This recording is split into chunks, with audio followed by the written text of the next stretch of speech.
থাকার পরে কোনো বেটার একটা অপশন পেয়ে সেই মানুষটাকে ছেড়ে দিয়ে চলে যাচ্ছেন। সেই মানুষটা পাগলের মতো কান্না করছে, কিন্তু আপনি তার দিকে দ্বিতীয়বার ফিরেও তাকাচ্ছেন।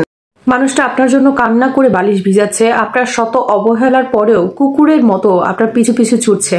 কি ভাবছেন মানুষটা বোকা? মানুষটা বোকা না, মানুষটা আপনার প্রতি বিশ্বাসী, আপনিটাতে আসক্ত সে। আর তাকে ঠকিয়ে আপনি নিজেকে কি ভাবছেন? আপনি অনেক চালাক, আপনি অনেক ভালো কিছু করে ফেলছেন। না, সবসময় মনে রাখবেন প্রত্যেকটা ভালোবাসা কিন্তু সবসময় একরকম থাকে না। একটা সময় গিয়ে আপনিও বুঝবেন, আপনি যাকে বেটার মনে করে আজকে এই মানুষটাকে ছেড়ে চলে যাচ্ছেন, সেখানে গিয়ে আপনি শান্তির ঠাঁইটা খুঁজে পাবেন না। আপনার কাছে বেটার সবকিছুই থাকবে, কিন্তু মানসিক শান্তিটাই থাকবে না।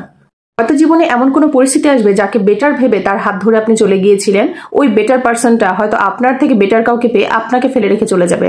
ঠিক আপনিও ওই রকম কান্নার ছলে তাকে বারবার পিছু ডাকবেন, কিন্তু সে ভুলেও আপনার দিকে তাকাবে না, ঠিক যেমনটি আপনি করেছেন।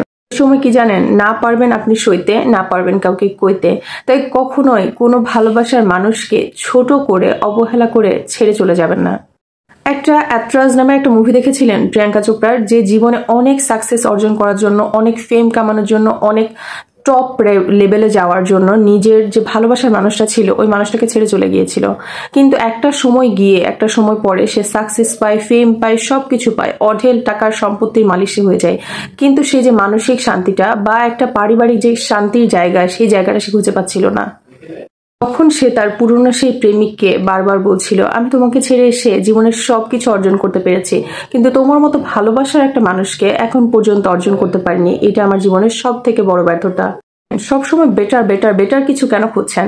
যেটা আপনার কাছে আছে মনে করেন এটাই সব থেকে বেস্ট জিনিসটা আপনার কাছে রয়েছে, এটাকে আপনি মডিফাই করেন, এটাকে আপনি চেঞ্জ করেন, যে জিনিসটা আপনি চাচ্ছেন সেটাতে তাকে অ্যাপ্রোচ করেন, দেখবেন অনেক ভালো কিছু হবে। সবসময় কাউকে ভালোবেসে তার সাথে রিলেশনে থাকা অবস্থায় একটা বেটার অপশন খুঁজবেন না। হয়তো আপনি সিঙ্গেল থাকবেন, বেটার কোনো অপশন পেলে তার সাথে আপনি সম্পর্কে জড়াবেন, আর নয়তো যাকে আপনার জীবনে পেয়েছেন তাকে আপনি বেস্ট বানাবেন। আজকে হয়তো আপনার কাছে কিছুই মনে হচ্ছে না, কিন্তু ওই মানুষটার কান্নার মূল্য আপনাকে কিন্তু সারা জীবন সাফার করতে হবে। এটা যে কোনো ভাবেই হোক আপনি ফেরত পাবেন। হয়তো আপনি মনে মনে কল্পনা করবেন, হয়তো ওই মানুষটাকে একটা আঘাত দেওয়ার ফল এটা আমি পাচ্ছি, কিন্তু কাউকে বলতে পারবেন না। তাই এইরকম ভাবে কাউকে কখনোই ঠকাবেন না। আসলে মায়া আসক্তি জিনিসটা বড়ই অদ্ভুত। যখন যার উপরে একটা পুরুষ মানুষ মায়ায় জড়ায় বা আসক্তিতে জড়ায়, তখন কিন্তু তাকে ছাড়া সে কোনো কিছুই বোঝে না, দুনিয়ার কোনো কিছুই তাকে বোঝানো সম্ভব না। আর সব থেকে বড় কথা কি জানেন, ভালোবাসার মানুষ যখন আপনার প্রতি পাগল হয়ে আপনার পেছনে ছুটে বেড়াবে, যখন আপনি তাকে ছেড়ে চলে যেতে চাইবেন, ওই সময় আপনার কাছে মনে হবে আপনি হয়তো বা সাকসেস, বা আপনি এমন কিছু হয়ে গিয়েছেন যে কারণে ওই ছেলেটা আপনার পিছনে ঘুরছে। আসলে এটা না, আপনি পৃথিবীর সব থেকে ব্যর্থ এবং নিকৃষ্ট মানুষ, যে একজন মানুষকে কান্না করে আপনার পিছনে ছোটাচ্ছেন। তাই এই কাজটা কখনোই করবেন না।